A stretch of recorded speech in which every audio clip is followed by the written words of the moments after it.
नमस्कार, मैं doctor Pushkar Dwivedi, cancer expert.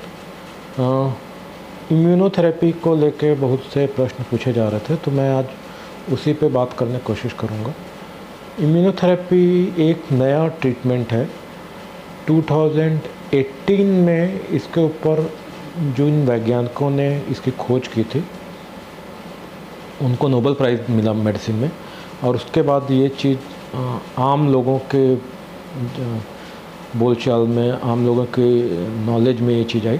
जो लोग मेडिकल फील्ड में हैं उनको इसके बारे में पता था कि काफ़ी साल से इसके ऊपर रिसर्च हो रही है, लेकिन नोबेल प्राइज़ मिलने के बाद ये ज़्यादा पॉपुलर हो गई। इम्यूनोथेरेपी का मतलब ये आप समझिए कि ये कुछ तो भी इम्यूनिटी से रिलेटेड मामला है। मतलब पहले कैंसर के ट्रीटमेंट में तीन पद्धतियाँ इस्तेमाल होते थे। एक है सर्जरी, दूसरा है जो दवाइयाँ दी जाती थी कीमोथेरेपी या टारगेटेड एजेंट, और तीसरा जो होता है रेडिएशन या रेडियोथेरेपी बोलते हैं। तो यही तीन पद्धतियाँ इस्तेमाल होती थी।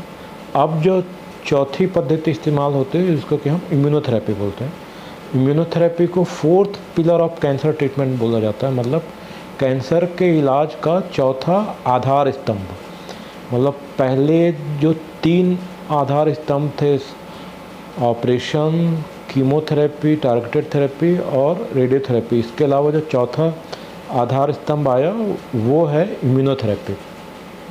तो आप इसी से इसको इम्पोर्टेंस समझ सकते हैं।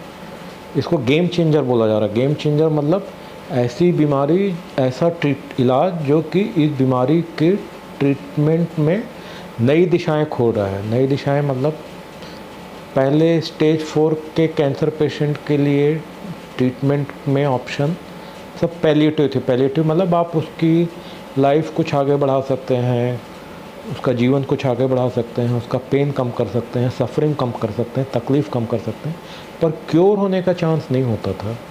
अब स्टेज 4 के पेशेंट के लिए भी क्योर होने का विकल्प खुला है, और वो विकल्प खुल पाया है इम्यूनोथेरेपी की वजह से। हालांकि मैं ये चीज़ यहाँ स्पष्ट कर देना चाहता हूँ कि इम्यूनोथेरेपी 15 से 20% पेशेंट में ही कारगर होती है। मतलब 100 में से स्टेज 4 के 100 मरीज हैं तो उसमें से 15 से 20 मरीजों में ही इम्यूनोथेरेपी कारगर होती है। 100 के 100 पेशेंट में इम्यूनोथेरेपी कारगर नहीं होती। किन पेशेंट्स में इम्यूनोथेरेपी कारगर होगी, किस में नहीं, इसको पता करने के लिए हमारे पास कुछ टेस्ट हैं। उससे ये पता चल जाता है कि किस पेशेंट में इम्यूनोथेरेपी के काम करने की संभावना ज़्यादा है। जैसे PD-L1, PD-1, ये सब कुछ, BRAF, V600, ये सब कुछ टारगेट हैं जो टेस्ट करके पता किया जाता है कि इसमें इम्यूनोथेरेपी काम। TMB यूज़ होता है, ट्यूमर म्यूटेशन बर्डन। इस तरह के कई सारे टारगेट हैं। इसको टेस्ट करके पता किया जाता है कि पर्टिकुलर पेशेंट में, एक विशेष मरीज में इम्यूनोथेरेपी कारगर होगी कि नहीं होगी। हालांकि ये भी मैं स्पष्ट कर दूं कि इसमें से कोई भी टेस्ट 100% रिलायबल नहीं है। मतलब कई बार ऐसा देखने में आता है कि एक पेशेंट जिसमें टेस्ट के माध्यम से जो रिपोर्ट आई थी वो ये सजेस्ट कर रही थी कि इसमें इम्यूनोथेरेपी कारगर होगी, उस पेशेंट में इम्यूनोथेरेपी कारगर नहीं होती। और ऐसे भी हमारे पास एग्जांपल हैं जिसमें कि टेस्ट में रिपोर्ट आई थी कि इसमें इम्यूनोथेरेपी कारगर नहीं होगी और उसको इम्यूनोथेरेपी दी गई और उसमें इम्यूनोथेरेपी काम कर गया। तो एग्जैक्टली अभी जैसा मैंने बताया कि ये नया ट्रीटमेंट है तो लिमिटेशन है टेस्ट की। हर चीज़ में रिसर्च हो रही है, पूरे वर्ल्ड में रिसर्च हो रही है, तो लोग पता करने की कोशिश कर रहे हैं। लेकिन हाँ, अभी हो सकता है आने वाले 10 साल में काफ़ी कुछ इसमें और भी नई चीज़ें हमारे नॉलेज में आएंगी। इंडिया का जहाँ तक सवाल है तो इंडिया में इम्यूनोथेरेपी पिछले करीब 3-4 साल से उपलब्ध है। मेनली जो दवाइयाँ इंडिया में उपलब्ध हैं उसमें पेम्ब्रोलुज़ुमैब, निवोलुज़ुमैब, ट्रेमेटिनिब, डेब्राफेनिब, इपिलुमैब, ये सब कुछ इम्यूनोथेरेपी हैं जो कि इंडिया में अवेलेबल हैं।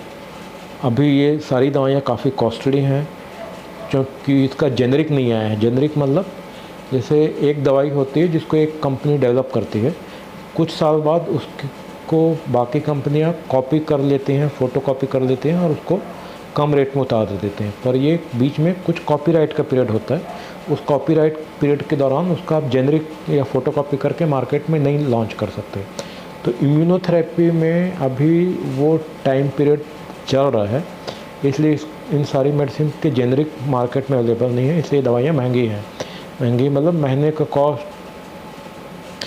2 लाख 3 लाख तक आता है, कई बार उससे ज़्यादा भी हो सकता है, उससे कम भी हो सकता है। हालांकि इसमें कुछ असिस्टेंस प्रोग्राम भी है जिसमें डॉक्टर के रिकमेंडेशन पे मेडिसिन फ्री मिल जाती है, या कुछ असिस्टेंस हो जाता है। पेशेंट असिस्टेंस प्रोग्राम मतलब